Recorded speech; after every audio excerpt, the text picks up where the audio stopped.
When HOA Karen screamed that I was trespassing, she didn't realize she was standing on my land, the same land her precious HOA was built on decades ago without legal transfer. When I brought out the old deeds and the county maps, her empire of arrogance started to crumble fast.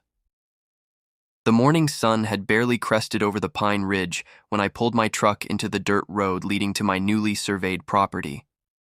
I'd recently bought 50 acres of rural land, thick woods, an old creek, and a sliver of paved road cutting right through. I planned to build a quiet cabin far from the noise of the suburbs. That was until a voice like nails on glass shattered the calm.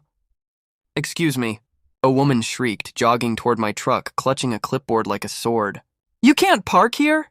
This is HOA property." She looked like she'd stepped right out of a Stepford brochure.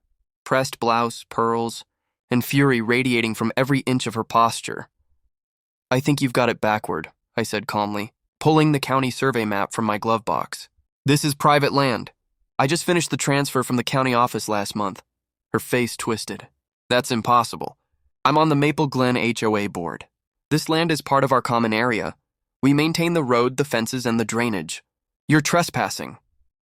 I unfolded the documents, showing her the deed, a copy certified and signed by the county registrar.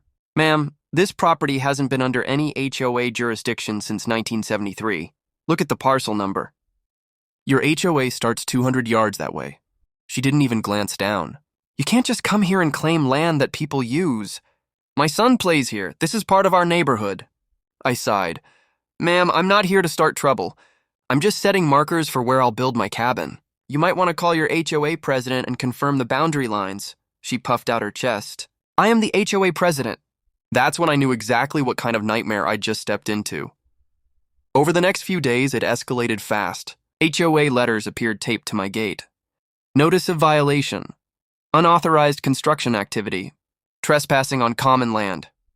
Each one came from the Maple Glen HOA board, signed personally by Karen Miller. Only problem? None of their rules applied to me. My property wasn't under their HOA at all. The kicker came when I tried to talk to the county office. The clerk leaned forward and whispered, "Oh, you're that guy." Yeah, Karen's HOA was built on some disputed parcels from the old Timberland ranch lots. Half of their subdivision technically sits on land never properly transferred from the original owners. In other words, I owned not only my 50 acres, but possibly a good chunk of the HOA's roads, fences, and common areas. I spent that night buried in documents. Old land deeds, plat maps, aerial surveys, the kind of stuff most people ignored. But as I pieced it together, something wild became clear. The Maple Glen HOA had built several of their common zones, including their ornamental lake and a maintenance shed, right on my land. Karen's authority suddenly made a lot more sense. She wasn't just bossy, she was scared. The next morning, I called a land use attorney, a calm, gray-haired man named Harris. He flipped through my copies and nodded slowly. "Well, Mr. Collins, looks like they've been squatting on your property for years. You've got every legal right to evict them or demand lease payments. Evict an HOA." I laughed. He smiled thinly. "It's rare, but it happens." Word spread faster than wildfire. Within a week, Karen had rallied her board. I'd find HOA volunteers standing near my gate, snapping photos, muttering about trespass enforcement. One even tried to block my truck, but the tide turned the day a county survey crew showed up. "Ma'am," one of the surveyors told Karen as she hovered nearby, "this property boundary is not under Maple Glen HOA jurisdiction. These stakes mark land owned by Mr. Collins." Karen went pale. "That can't be! We've maintained this road for 20 years. The surveyor just shrugged. "Maintenance doesn't make it yours, ma'am. You might want to talk to your legal department." By the end of the week, the HOA meetings turned chaotic. Some members began questioning her leadership. Rumors spread that she'd known about the boundary issue, but kept it quiet to maintain control. That's when she made her last. Desperate move. She filed a police report claiming I was illegally occupying HOA property. When the deputies arrived, I handed them the county's certified survey maps. They looked at them, looked at me, and then back at Karen. "Ma'am," one deputy said carefully, "you do realize these documents prove this man owns the property?" Karen's face turned a deep shade of crimson. "But this is our neighborhood!" "You can't just—" The deputy held up a hand. Ma'am, property law doesn't work like that. She stormed off, muttering something about getting the HOA lawyers involved. Little did she know, I already had the county and state on my side. It took 3 months, 3 long, heated, paperwork-filled months, but the truth couldn't stay buried.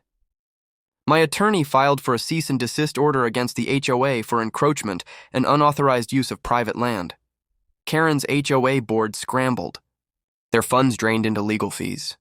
The homeowners grew restless, angry. They'd been paying dues for years to maintain land that wasn't even legally theirs. Then the County Review Board made the final announcement. The Maple Glen HOA was found to have constructed and maintained community facilities on parcels not owned by the association. Jurisdiction is null and void pending reassignment. In short, the HOA had no authority left. Karen stood there at the county hearing, trembling. "You can't do this. Our community depends on this HOA."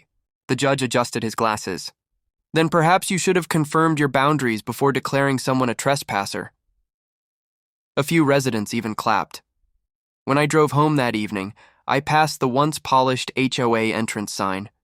Someone had painted over the gold letters, Maple Glen HOA, with bright red graffiti, private land. Karen's house went up for sale a month later. Rumor was the HOA's insurance refused to cover her legal costs. I rebuilt the old fencing, fixed the road, and posted a single wooden sign at the gate. Private property, not HOA land. Sometimes, neighbors wave politely when I drive by. Other times I catch them whispering. But nobody dares tape a violation notice to my fence anymore. As for Karen, last I heard, she moved to another subdivision 2 counties over. I almost feel bad for them. Almost. Because if there's one thing I learned through all this, it's that arrogance built on false authority always collapses under the weight of truth.